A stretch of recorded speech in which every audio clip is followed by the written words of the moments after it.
Alhamdulillah wa salatu wa salam ala rasulillah wa ala alihi wa sahbihi wa man wala. Nous avons déjà commencé le sujet de la crainte de Dieu comme une pratique du cœur et de l'esprit, puisque les pratiques de l'islam sont de deux sortes. Il y a des pratiques visibles, les prières, le jeûne du mois de Ramadan, éviter le haram, pratiquer les obligations morales, etc., etc. Il y a des pratiques qui sont perceptibles. D'ailleurs, ces pratiques-là ne sont pas les plus importantes, parce que le plus important se déroule au niveau du cœur. Et parmi ces pratiques du cœur, c'est la crainte de Dieu. Nous avons vu l'espérance, et il y a une autre pratique qui équilibre l'espérance, à savoir la crainte de Dieu, qui est quelque peu différente de la peur de Dieu, puisque le Coran utilise les deux, la peur et la crainte. Certains savants, ils ont apporté une forme de nuance entre la peur de Dieu et la crainte de Dieu. Ils ont considéré que la crainte, c'est une peur en connaissance de cause, parce qu'on peut avoir peur de quelqu'un qu'on ne connaît pas, de quelque chose qu'on ne connaît pas.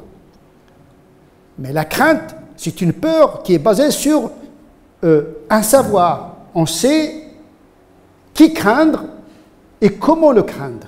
Qui craindre, c'est Dieu. Pour mieux le craindre, il faut le connaître, ses attributs, ses qualités. Comment le craindre? Ce n'est pas à travers le fanatisme et s'interdire tout, puisque la crainte de Dieu suppose une marche vers lui. Il ne faut pas que la crainte soit un obstacle.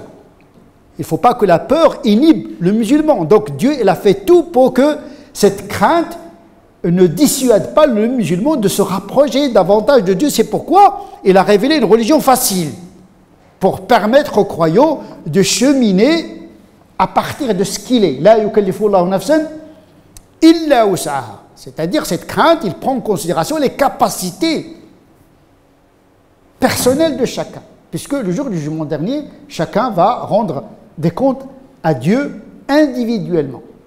Et donc, cette crainte suppose le fait de connaître ses propres capacités pour ne pas s'imposer des pratiques qui se révéleraient en définitive insupportables et qui pourraient même porter atteinte à la foi du croyant, mais également suppose la connaissance du cheminement qui mène vers Dieu. Ce cheminement, il est droit, sirat al-mustaqim, c'est un chemin droit, c'est-à-dire le plus court et le plus facile, puisque Dieu, il cherche à se rendre aimable et accessible à ses serviteurs. Ce n'est pas un Dieu qui cherche à contraindre l'individu et lui imposer une crainte qui fait obstacle à cette marche vers lui. Et donc on craint un Dieu qui est juste. Il est plus que juste. Il est bienfaisant, il est miséricordieux. Il ne s'agit pas de craindre un tyran, quelqu'un qui est injuste, un despote. Dieu n'est pas un danger. On ne craint pas Dieu comme on craint un lion, un danger. Dieu n'est pas un danger. C'est une sécurité au contraire. C'est un refuge. On va voir dans le sermon prochain que le fait de fuir quand on a peur, quand il s'agit de Dieu, il ne s'agit pas de fuir Dieu, mais de fuir vers Dieu. Ce n'est pas la même chose. Parce qu'il s'agit d'un Dieu qui apaise la crainte, qui pousse à la crainte, qui dissuade de la désobéissance, mais en même temps il accueille celui qui est craintif. Et tout le dispositif de la gêne, la menace eschatologique, l'adab, etc., a un effet pédagogique. Le but, c'est de dissuader les musulmans de ne pas perpétrer le péché. Puisque le péché, il est nuisible à l'individu lui-même déjà. Parce que cette religion, elle est en faveur de l'homme et pas à ses dépens. La loi est faite pour le croyant et pas le croyant pour la loi. Il ne faut pas inverser les choses. Donc cette religion, normalement, elle doit être rendue accessible. Cette crainte, elle fait bouger le croyant dans une pratique qui n'est pas forcément contraignante dans le sens de l'absurdité. La contrainte en tant que contrainte n'est pas une des visées de la charia. Il n'y a pas de contrainte dans la religion.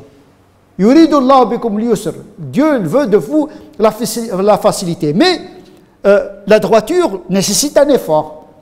Jihad al-nafs. Le djihad n'est pas contraignant, mais c'est une énergie qui permet aux musulmans de progresser dans l'obéissance de Dieu dans la mesure du possible.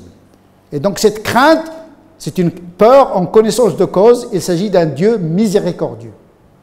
Man khashiya ar-Rahman bil ghaib, celui qui craint le miséricordieux. Attention, il appelle à la crainte, mais il rassure par sa miséricorde.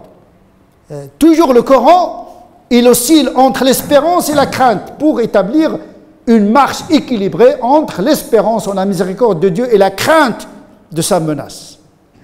La menace eschatologique.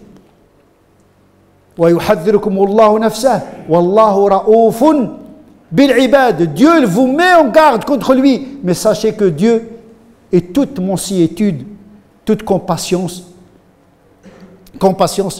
et toute douceur. Wallahu ra'oufun bil ibad. Donc, il pousse à la crainte, mais il apaise le croyant pour ne pas sombrer dans le désespoir. Wa yuhadhdhirukum Allahu nafsahu wallahu ra'oufun bil ibad. Man khashiya ar-Rahman bil ghaib, celui qui craint Dieu de manière parce que Dieu il appartient à l'invisible. Donc on craint quelque chose qu'on ne voit pas. Mais c'est vrai, on ne voit pas Dieu, mais Dieu s'est manifesté à nous à travers le Coran. Donc on peut connaître Dieu sans le voir. C'est une connaissance par le biais de la révélation, même si Dieu est invisible pour nous. Donc c'est une crainte par rapport à l'invisible, mais un invisible qui s'est fait connaître auprès de nous par le biais du Coran et de la Sunna. Donc on peut connaître Dieu par ses attributs qui se sont révélés dans le Coran. Parmi ses attributs les plus cardinaux, c'est la miséricorde. Elle revient souvent. Donc la crainte, il doit être toujours amalgamé avec ce sentiment de la miséricorde d'Allah subhanahu wa ta'ala. C'est-à-dire on craint quelqu'un qui en définitive est compatissant et miséricordieux. Man khashiya ar-Rahman bil ghaib wa ja'a bi qalbin munib, celui qui craint Dieu, un Dieu invisible, et qui vient vers lui avec un cœur repentant. C'est-à-dire un retour à Dieu. C'est-à-dire cette crainte, elle doit nous pousser à aller vers Dieu et ne pas le fuir et ne pas désespérer de nos péchés. Parce que c'est antinomique à la crainte. Parce qu'on répare le péché par le repentir. Celui qui reconnaît son péché, qui le regrette, c'est comme il n'a jamais péché. Donc c'est une crainte qui n'inhibe pas le croyant, qui lui permet de prendre la dérogation, de mesurer les pratiques en fonction de ce qu'il est et d'essayer de progresser vers Dieu en fonction de ce qu'il est, tout en ayant le cœur suspendu à la miséricorde d'Allah subhanahu wa ta'ala. Donc, c'est une crainte avec amour, avec le sentiment d'avoir affaire à un Dieu qui est très miséricordieux, dont la miséricorde est infinie. Cependant, attention, le risque de subir les conséquences de son péché sont réels, elles ne sont pas virtuelles. Donc il ne faut pas prendre les menaces de Dieu à la légère. Cependant, il faut les apaiser par le sentiment de miséricorde et d'espérance. نسأل الله عز وجل أن يجعلنا من الذين يستمعون القول فيتبعون أحسنه أولئك الذين هداهم الله وأولئك هم أولو الألباب اللهم اهدنا فيمن هديت وعافنا فيمن عافيت وتولنا فيمن توليت وبارك لنا فيما أعطيت وقنا واصرف عنا شر ما قضيت فإنك تقضي ولا يقضى عليك وإنه لا يذل من وليت ولا يعز من عاديت تباركت ربنا وتعاليت اللهم صل على سيدنا محمد وعلى آل سيدنا محمد كما صليت على سيدنا إبراهيم وعلى آل سيدنا إبراهيم وبارك على سيدنا محمد وعلى آل سيدنا محمد كما باركت على سيدنا إبراهيم وعلى آل سيدنا إبراهيم في العالمين إنك حميد مجيد سبحان ربك رب العزة عما يصفون وسلام على المرسلين والحمد لله رب العالمين.